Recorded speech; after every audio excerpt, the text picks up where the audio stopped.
안녕하십니까, 최인영입니다. 이번 시간은 사이트 분석에 대하여 이야기해 볼 건데요. 사이트 분석 방법과 요소에 대해 알아보는 시간이 되겠습니다. 먼저 사이트 분석 방법에 대하여 알아보도록 하겠습니다.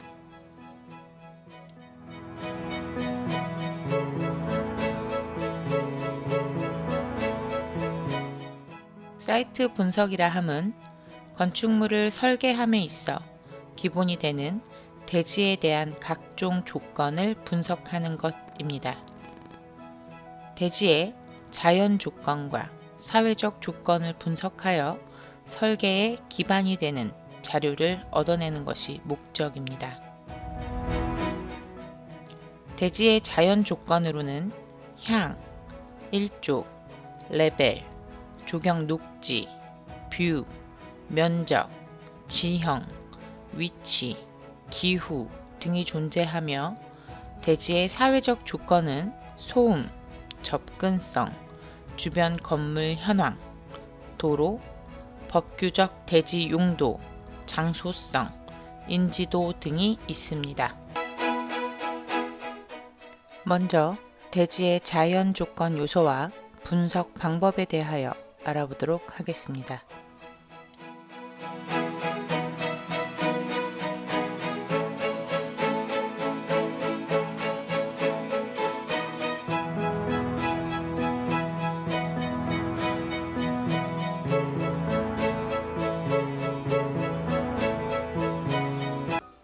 대지의 자연 조건이란 말 그대로 인위적 요소가 없는 자연 형태의 대지를 분석함으로써 대지의 경사도, 형태, 면적, 향과 일조 등에 대하여 분석해 보는 것입니다. 동, 서, 남, 북 각 방위의 특징에 따라 건축물을 배치하고 계획하는 방법은 다릅니다. 각 방향이 갖고 있는 일조, 풍향에 대한 조건이 다르기 때문인데요. 건축물의 배치 방법 또는 실의 배치 위치를 고려하기 위해 향과 일조를 분석합니다. 여러분들 건축 계획 이론 강의 시간에 이미 배운 내용이겠지만 방위적 특성에 대하여 예를 들어보도록 하겠습니다. 예를 들어 남향의 경우 하루 종일 빛이 잘 들고 서향의 경우 오후에 빛이 깊게 들어오는 특성을 갖고 있습니다.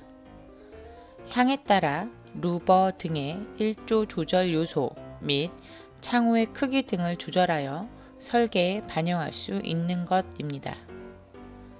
또한 북향의 건축물의 경우 일조에는 불리하지만 균등한 조도를 유지하는 특성이 있고 백화점, 마트 등 자연광이 상품을 훼손하거나 무창 설계를 하는 건축물의 경우는 북향이 오히려 장점이 될 수도 있습니다. 교육연구시설 중 도서관의 서고, 미술교육기관의 회화실, 식당 및 주방, 창고 등 자연광의 조절이 필요한 실의 경우 각 방위의 특징을 살려 배치에 활용할 수 있는 것입니다. 향과 방위의 특성을 고려한 설계를 하되 도로와의 관계보다 중요한 요소는 아님을 염두하시기 바랍니다. 대지의 자연 조건 중 뷰를 분석하는 목적은 대지 주변의 뷰에 따라 건축물의 배치 위치에 영향을 줄 수 있기 때문입니다. 예를 들어 대지 인근에 유해 시설 등이 있을 때 그 시설을 건축물 이용자의 시선에 담지 않기 위한 뷰도 고려해야 합니다. 또한 레벨을 분석하는 이유는 대지의 경사도에 따라 주차장의 위치 및 지하 시설물의 설정 등의 주요 요소가 결정될 수 있기 때문입니다. 전체 대지의 레벨 및 주 출입구의 레벨과 도로와의 관계가 중요한 요소가 될 수 있습니다. 대지의 길이가 길수록 경사도가 약한 지반이라도 대지 양쪽의 레벨 차는 클 수 있으므로 육안으로 판단하기 쉽지 않은 분야입니다. 대지의 면적은 건축물의 규모가 결정되는 주요 요소입니다. 도로 후퇴 및 공개공지, 기부 체납 등의 대지의 규모 및 형태가 변경될 수 있는 요인을 분석하는 데 그 목적을 두고 있습니다.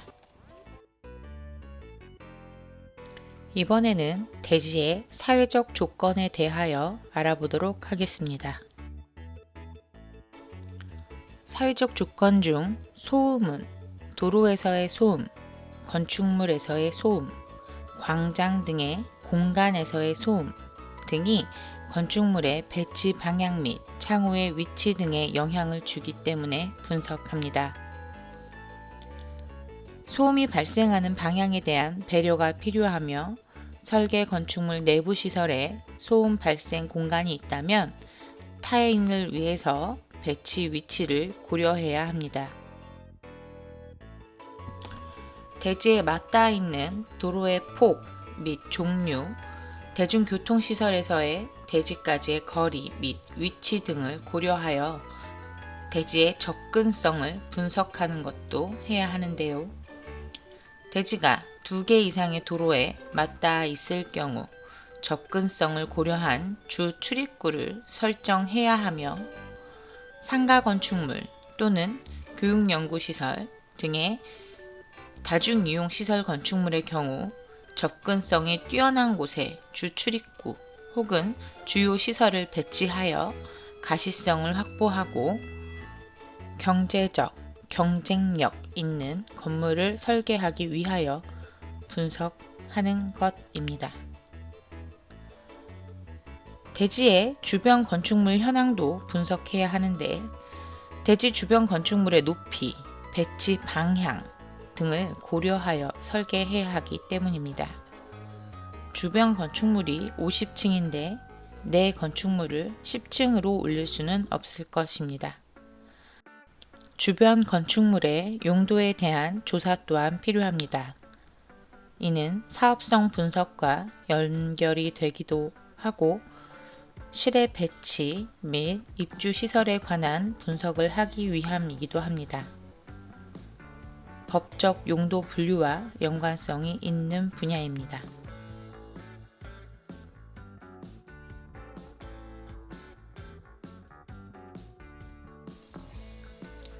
대지의 사회적 조건 중 법규적 대지 용도가 가장 중요하다고 할 수 있습니다. 이는 대지 분석의 아주 기본이 되는 자료입니다. 대지의 용도에 따라 건폐율, 용적률, 주차 대수 등 법적 제한 요소를 알 수 있습니다. 본인 사이트에 대지 용도를 확인하는 방법을 알려드리도록 하겠습니다.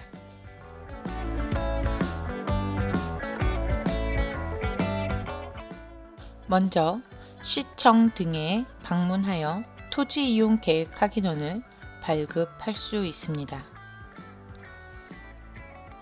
인터넷으로는 토지 이용 규제 정보 서비스에 접속하여 지번을 입력 후 확인할 수 있는데요.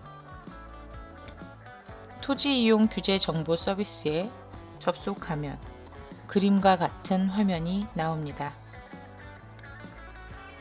장소와 지번을 입력하고 확인 버튼을 누르면 다음과 같은 화면이 나오게 됩니다.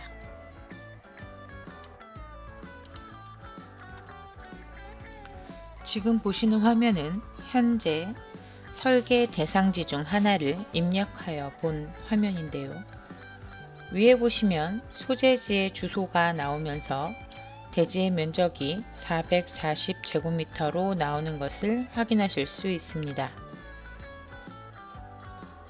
제곱미터당 개별 공시지가도 제공이 되며 지역 지구 등의 정보도 나오고 있는데 저희의 설계 대상지의 경우 준주거 지역이며 방화지구로서 과밀 억제 권역임을 알 수 있습니다. 대지의 지역 지구의 경우 앞서 말씀드린 바와 같이 건폐율과 용적률을 결정하는 주요 요소입니다. 본 사이트는 준주거 지역으로 건축물의 면적에 따라 공개 공지를 확보해야 할 수 있으며 국토의 계획 및 이용에 관한 법률 시행령 제84조를 확인해 보시면 준주거 지역의 건폐율은 70%이고 동시행령 85조를 확인해 보시면 준주거 지역의 용적률은 200% 이상 또는 500% 이하를 적용해야 함을 알 수 있습니다. 또한 동시행령 별표 7을 확인하면 준주거 지역 안에서 건축할 수 없는 건축물에 대한 목록을 확인할 수 있습니다. 지금 보시는 그림에서 보면 대지의 형상도 확인할 수 있는데요. 법내에 적힌 색깔로 지역 지구 및 구역을 분리 표시하며 하단에 있는 축척을 조절하여 대지를 확대 혹은 축소하여 출력할 수 있습니다.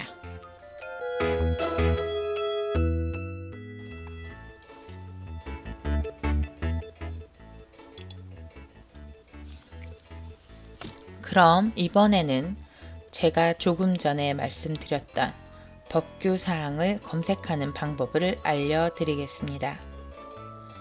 건축 법규 책에서도 법규를 찾을 수 있겠지만 법제처 사이트에 들어가면 우리나라의 모든 법에 대해 검색해 볼 수 있습니다. 먼저 검색창에 건축법을 검색해 보겠습니다.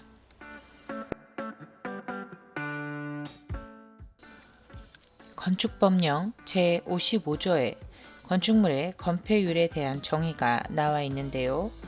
파란 글씨로 건폐율은 국토의 계획 및 이용에 관한 법률 제77조에 따른 기준에 따른다 라고 되어 있습니다. 이미 알고 계시겠지만 파란 글씨는 링크를 뜻하고 이 파란색으로 표시된 부분을 클릭해 보면 작은 창이 생성되면서 해당 항목의 법규를 바로 확인할 수 있게 되어 있습니다.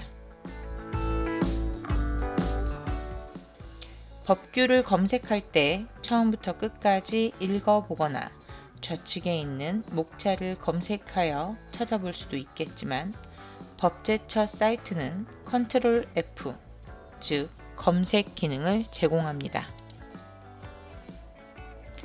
본인이 알고 싶은 키워드를 컨트롤 F를 눌러 새로 생성되는 검색창에 검색을 하면 해당 법규 내에 그 단어를 검색할 수 있도록 해줍니다.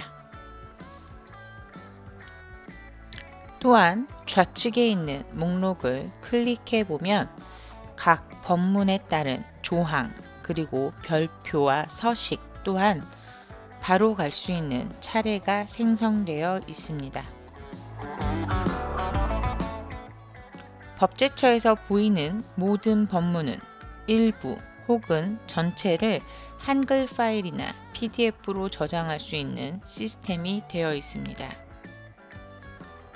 여러분이 자주 검색해 보는 법규 사항, 여러분의 설계에 적용되는 법규 사항 정도는 본인 PC에 저장하여 필요할 때마다 확인해 보는 것도 좋을 것 같습니다.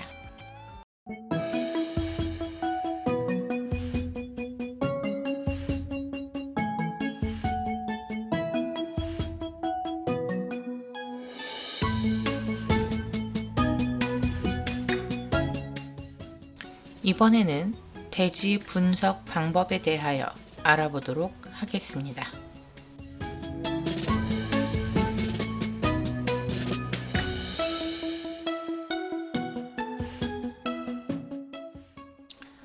지금부터 제가 알려드릴 대지 분석 방법은 스왓 분석이라고 불리는 것입니다. 여러분에게 이 방법을 꼭 사용해서 대지를 분석하라고 제시해 드리는 것이 아닙니다. 분석 방법 중에 하나를 예시로 드는 것이니 본인의 대지를 분석함에 있어 참조만 하시기 바랍니다. 수앗은 강점, 약점, 기회, 위협의 합성어입니다. 수앗 분석이란 수앗을 이용하여 문제를 분석하는 것을 뜻합니다.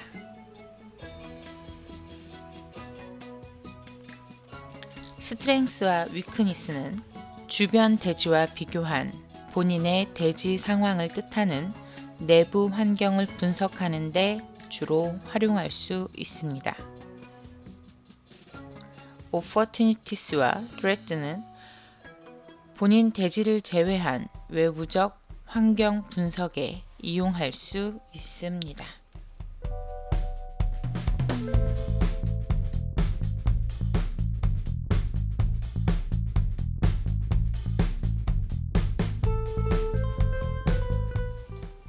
본인 대지에 대한 수압 분석이 끝났다면 수압 분석을 통한 전략을 수립해야 합니다. 여기서 말하는 전략이란 배치의 방향, 주출입구의 위치, 건물의 형태 등을 이야기합니다. 수압 분석의 결과 얻어진 것을 핵심적인 수앗을 대상으로 전략을 도출하며 강점을 가지고 기회를 살리는 전략 또는 강점을 가지고 위협을 회피하거나 최소화하는 전략, 약점을 보완하여 기회를 살리는 전략 또는 약점을 보완하면서 동시에 위협을 피하거나 최소화하는 전략 등으로 구성할 수 있습니다. 본인의 배치 방향을 설정할 때, 본인 건축물의 특성을 설정할 때 기회 요소를 부각시킬 것인지 위험 요소를 피하는 것으로 설계를 할 것인지에 대한 결정이 필요한 것입니다.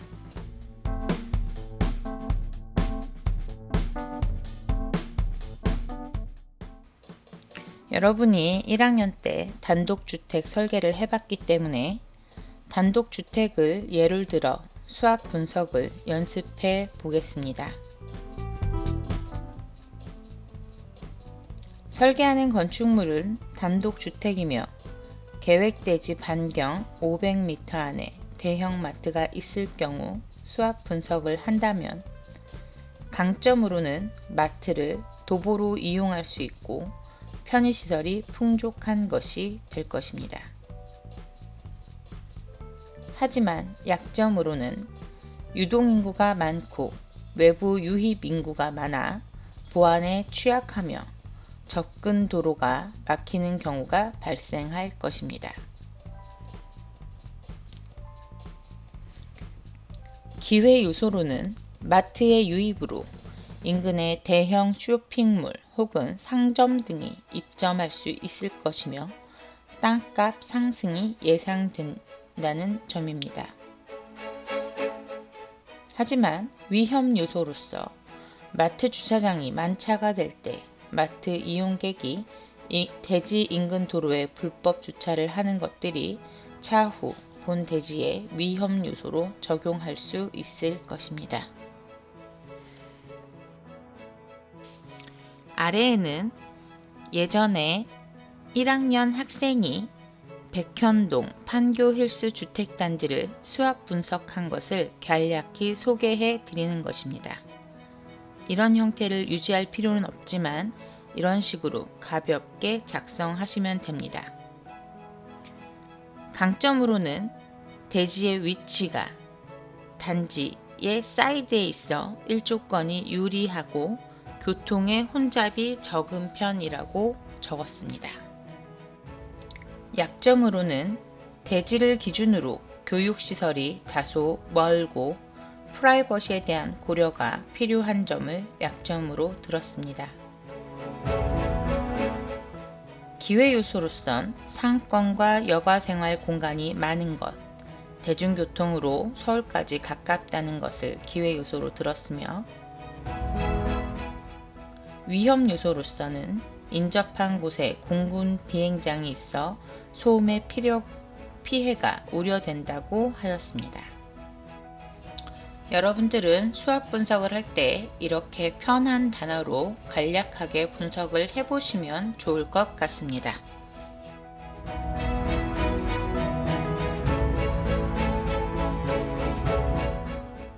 이번 주 과제에 대해 이야기해 드리겠습니다.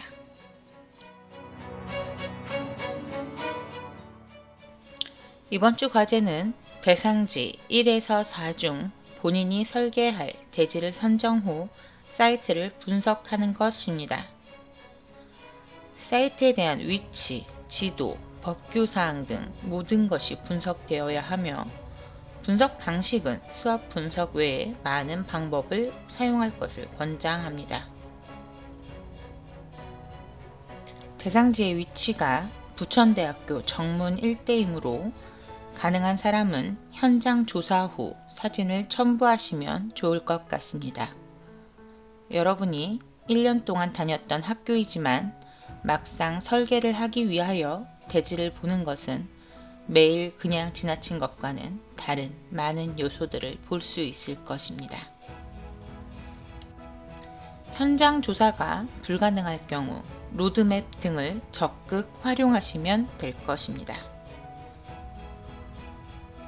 대상지 선정 이유를 간략히 적어 사이트 분석과 함께 밴드에 공지된 날까지 네이버 밴드와 부천대 e클래스에 업로드 하시면 되겠습니다. 과제 제출 시간은 꼭 준수하시기 바랍니다. 다음 시간에는 여러분들이 제출한 과제 중 우수 사례를 뽑아 각 교수님들의 크리틱이 있겠습니다. 현재 수업 방식이 2학년 전체를 동시에 인터넷 강의로 수업을 하고 있기 때문에 여러분이 제출한 과제는 각 반별 구분 없이 교수님들이 크리틱을 하게 됩니다.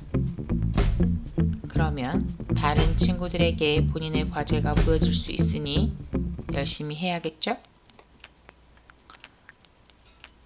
힘들겠지만 여러분의 멋진 과제를 기대하며 오늘의 강의는 이만 마치겠습니다.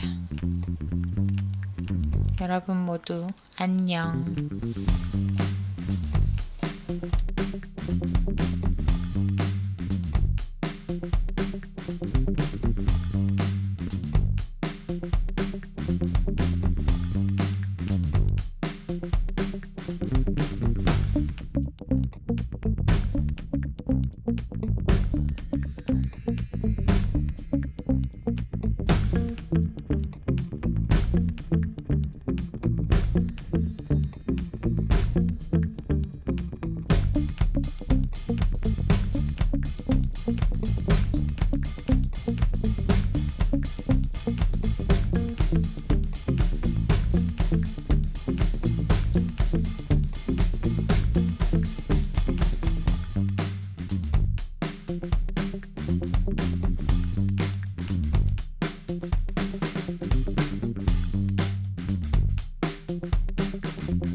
you.